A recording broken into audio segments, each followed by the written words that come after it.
दोस्तों, आज की कहानी सिर्फ एक ड्रामा नहीं बल्कि एक ऐसा तूफान है जो 3 जिंदगियों को हमेशा के लिए बदल देने वाला है। एक तरफ ईशा है जो अपनी माँ को बचाने के लिए हर हद पार करने को तैयार है। दूसरी तरफ सूरज है जो सच और झूठ के बीच फंसा हुआ है। और तीसरी तरफ बिंद्या है, वो चेहरा जो मासूम दिखता है लेकिन उसके अंदर जलती है एक आग। एक ऐसी आग जो सब कुछ राख कर देगी। कहानी की शुरुआत होती है रात के उस पल से जब हवेली की बत्तियां एक साथ गुल हो जाती हैं। बाहर तेज बारिश हो रही है, अंदर सन्नाटा पसरा है और तभी ईशा के फोन पर एक अजनबी नंबर से मैसेज आता है। अगर अपनी माँ को जिंदा देखना चाहती हो तो सूरज से दूर रहो। ईशा की धड़कनें तेज हो जाती हैं। वो दौड़कर सूरज के कमरे में जाती है, दरवाजा खोलती है लेकिन कमरा खाली है। तभी पीछे से आती है बिंद्या की आवाज, किसे ढूंढ रही हो ईशा? कोई है ही नहीं। ईशा घूर कर देखती है लेकिन कुछ नहीं कहती, बस वहां से निकल जाती है। उसे नहीं पता कि बिंद्या की जेब में वही फोन है जिससे वो मैसेज भेजा गया था। अगले ही सीन में सूरज कहीं अंधेरे रास्ते पर चलता हुआ दिखता है। उसके कानों में आवाज गूंजती है, सूरज, सच जानना है तो पुराने मंदिर में आओ। वो वहां पहुंचता है लेकिन वहां सिर्फ एक टूटा हुआ आईना होता है। वो आईने में खुद को देखता है और तभी पीछे से आती है एक परछाई। वो ईशा की माँ है लेकिन बेहोश हालत में। सूरज घबरा जाता है, उसे उठाने की कोशिश करता है, तभी एक आवाज आती है, रुको सूरज, अगर उसे छुआ तो तुम भी खत्म। आवाज बिंद्या की होती है। सूरज पलटता है तो देखता है बिंद्या के हाथ में एक पुरानी बंदूक है। वो कहती है, ईशा को कभी सच्चाई मत बताना, क्योंकि अगर उसने जान लिया तो वो मुझे कभी माफ नहीं करेगी। सूरज समझ नहीं पाता कि वो क्या कहना चाहती है, लेकिन तभी बिंद्या गोली चलाती है। गोली दीवार से टकराती है और मंदिर की दीवार पर लिखा सच का शब्द मिट जाता है। उसी वक्त हवेली में ईशा को अपने कानों में वही आवाज सुनाई देती है, सच मिट गया है।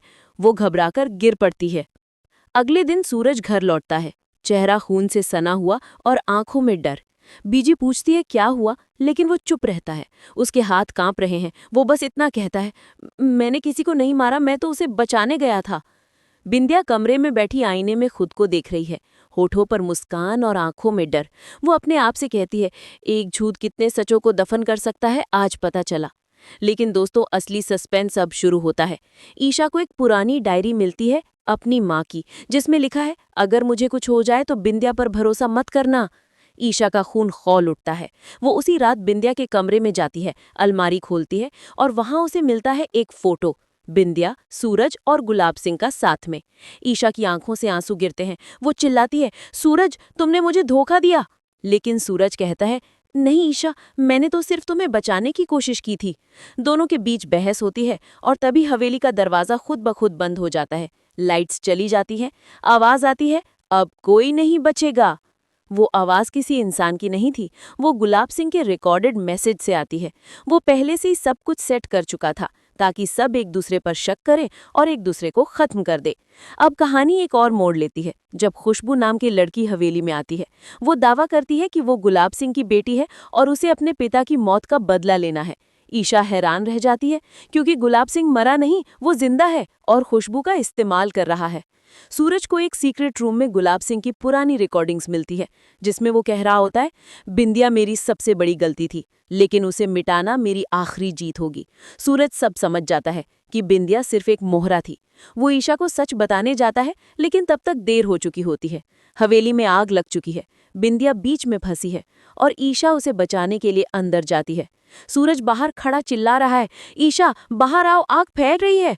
लेकिन ईशा कहती है, अगर मैं निकल गई तो सच्चाई जल जाएगी। वो अंदर जाती है और सब कुछ आग में लिपट जाता है।